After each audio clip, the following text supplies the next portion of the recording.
The ritual prayer is the difference. It is what brings difference between a Muslim and non-Muslim. Bismillahir Rahmanir Rahim. Inshallah, today we are going to discuss about Salat, the one of the 5 pillars of Islam. Salat is the second pillars of Islam, and Salat is called the ritual prayer. Salat is called the ritual prayer. Prophet Muhammad sallallahu alaihi wasallam, in his lifetime, Angel Jibril came to him and he asked him, "Akhbirni anil Islam." Tell me what is all about Islam. And Prophet Muhammad sallallahu alaihi wasallam started explaining to Jibril and said, "An tashhada an la ilaha illallah wa anna Muhammadan Rasulullah," that you should testify and believe that there is no God but Allah, and Prophet Muhammad sallallahu alaihi wasallam, he is the last messenger and the prophet. Then he proceeded to say, "Wa iqam salat," to pray the salat, the 5 daily prayer. "Wa ita is zakat," to give out zakat, charity. "Wa sawm Ramadan," to fast Ramadan. "Wa hajj al-bayt," and to go to hajj. "When man istata'a ilayhi sabila," for those who Allah has bestowed upon to have the wealth and health to go to the hajj. But today we are going to discuss about the second pillar of Islam, which is all about the ritual prayer.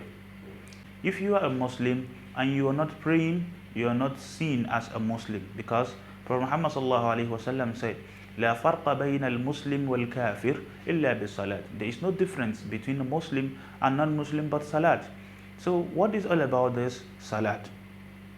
Before you can observe a salat as a Muslim, number one, you must be a Muslim. There are conditions that necessitate you to observe salat. One, you must be a Muslim. Two, you must reach a certain age.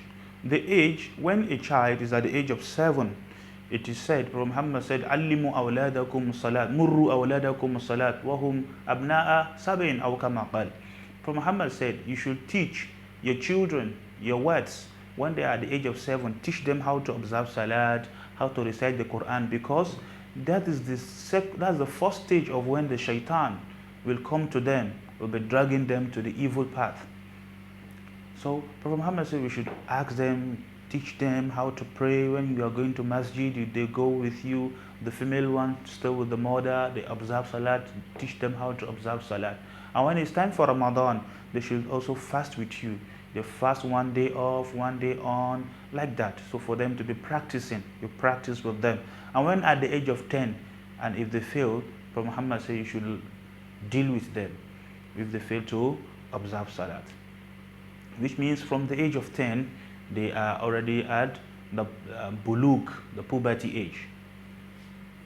Then thirdly, part of the conditions of you that necessitates you to observe salat is aql.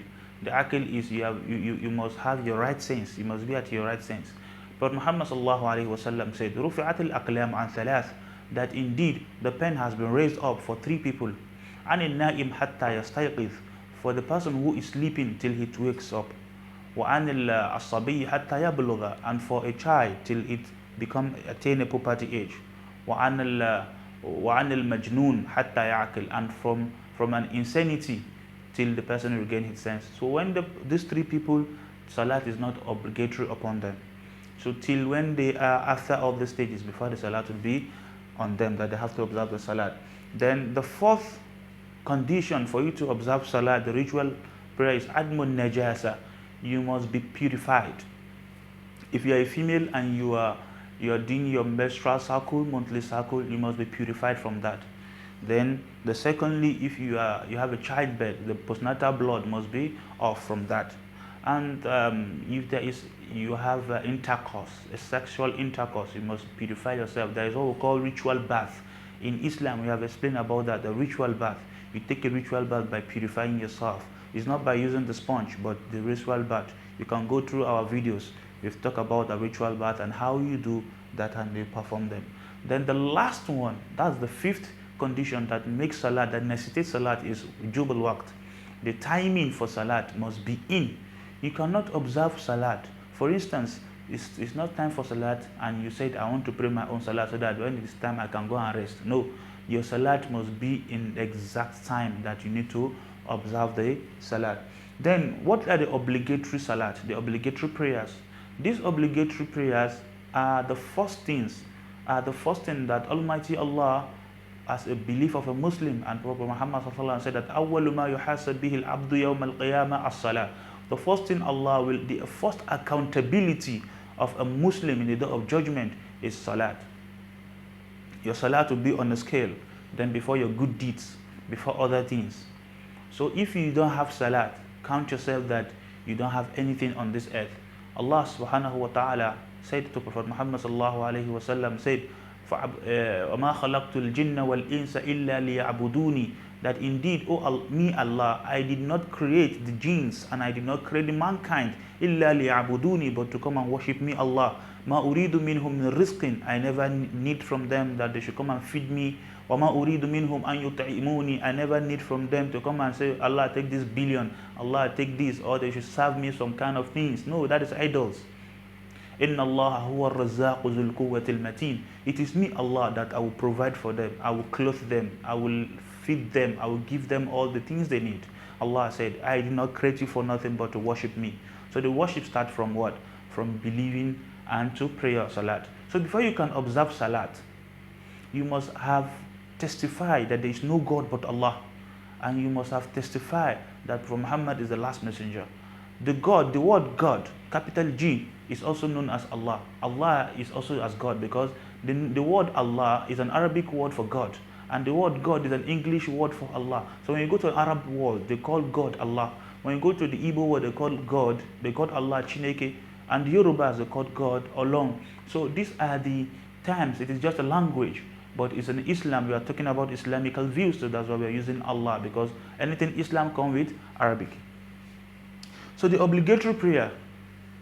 Now, the 5 things that necessitate you to observe salat, we have said it. Number 1, you must be a Muslim. You must attain some. You must be at the puberty age.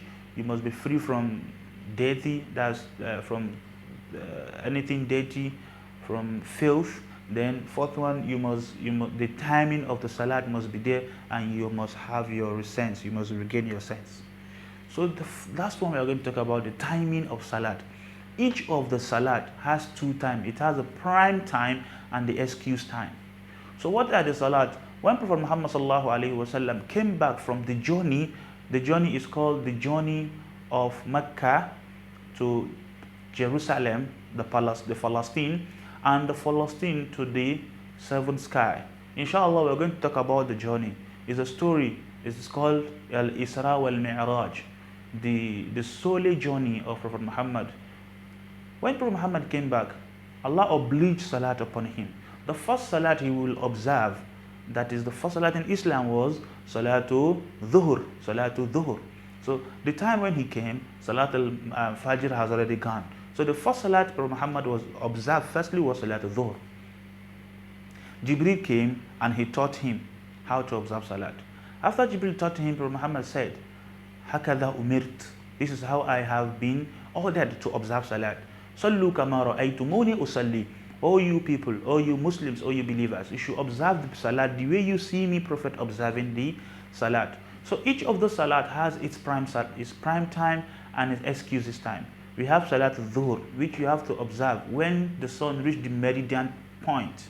That means when the sun reaches the meridian point at the head to like this, and there's a little shadow of you. That's the time for Salatul Zuhr. Then when your shadow is exactly like you, then that is time for Salatul Asr. That is the evening prayer. Then the late evening prayer, which is Salatul Maghrib, when the sun sets. That means when the sun reach when the sun disappears, there is no, it has pale out of this thing. You cannot see this disk of the sun anymore. The disk of the sun has already disappeared on the sky. Then the Salatul Maghrib is there. Then when you cannot see the disk anymore and the dawn of the night is already falling, that is when it's Salatul Isha. So that is the prime time. So what are the excuses time? The excuses time is, for instance, it is time for Salatul Dhuhr. The beginning of that time that the meridian hour reaches till the time that your shadow is exactly as you. Between that hour, it is called the excuses time. When you observe the salat between that hour, Allah will accept your salat. So, but you must have an excuse. For instance, maybe you are sleeping, you could not